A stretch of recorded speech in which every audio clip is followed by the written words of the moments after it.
you're a sky, 'cause you're a sky full of stars. 'Cause you light up the park. I don't care, go on and tear me apart. I don't care if you do.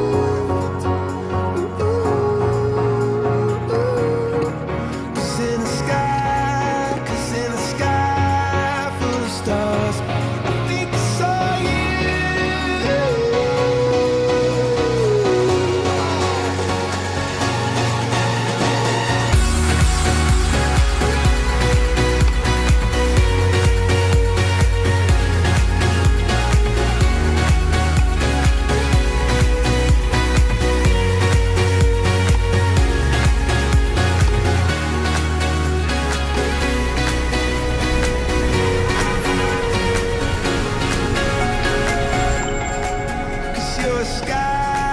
Cause you're a sky full of stars. I wanna die in your arms. Cause you get lighter the more it gets dark. I'm gonna give you my heart. I don't care, go on and tear me apart. I don't care if you do.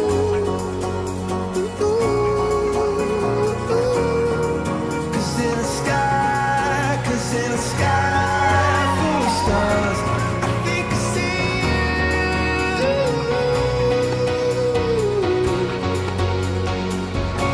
I think I see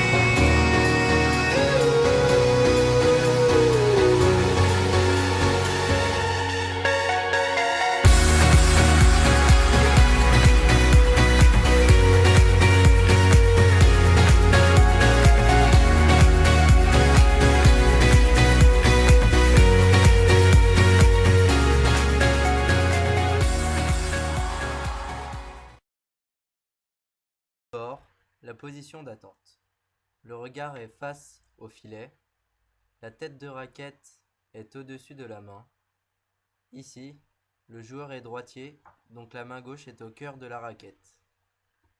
Les coudes sont légèrement fléchis en avant du corps. Concernant le bas, les jambes sont fléchies. Le poids du corps est réparti sur les pointes de pied pour entamer l'action vers l'avant. Les pieds sont espacés d'une largeur d'épaule. Ici, le joueur entame sa préparation par l'orientation des épaules face au filet. La préparation est raccourcie. La main gauche est toujours en contact avec le cœur de la raquette. Le joueur est en appui ouvert, donc en appui sur la jambe gauche. Le plan de frappe est situé en avant du corps. La main gauche lâche le cœur et reste en suspension pour permettre l'équilibre. Le joueur va à l'encontre de la balle. Les jambes sont toujours fléchies et le poids du corps est toujours vers l'avant. Une poussée de la jambe gauche s'est faite préalablement.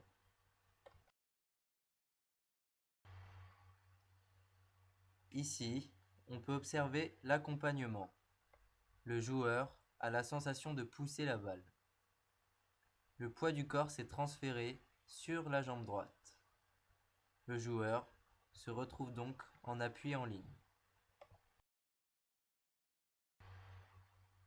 Une fois la volée effectuée, le joueur réalise un pas croisé, permettant ainsi un replacement dans l'axe du court. Il se remet donc en position d'attention.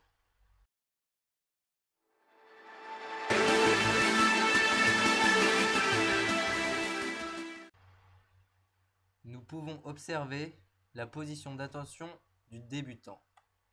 La tête de raquette est en dessous de la main Elle est donc beaucoup trop basse.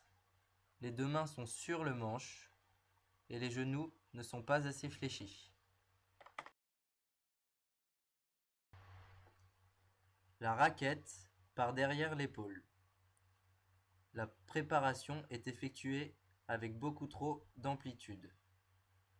De plus, le joueur est en appui sur la jambe droite, ce qui va empêcher une poussée vers l'avant. La frappe est réalisée trop près du corps et en arrière. Le joueur n'est pas équilibré. Son poids du corps est sur l'arrière et la main libre est trop basse. Il n'y a pas d'accompagnement vers l'avant. Le joueur subit la frappe et dévie sur le côté. La fin du geste est réalisée latéralement. Une fois la volée effectuée, le joueur se retrouve directement en position d'attention, sans s'être replacé. Il reste à l'endroit où il a terminé sa volée.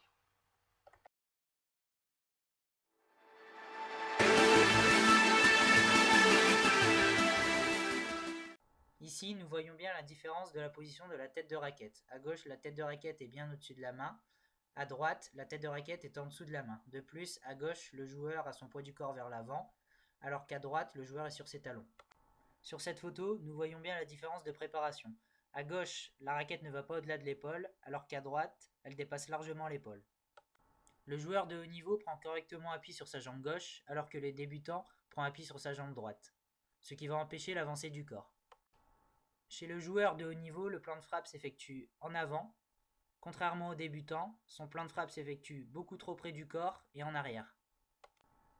Le joueur de haut niveau accompagne bien la balle vers l'avant, alors que le débutant se laisse emporter latéralement. À gauche, le joueur se replace dans l'axe du terrain, alors que le débutant ne se replace pas à la fin de sa frappe.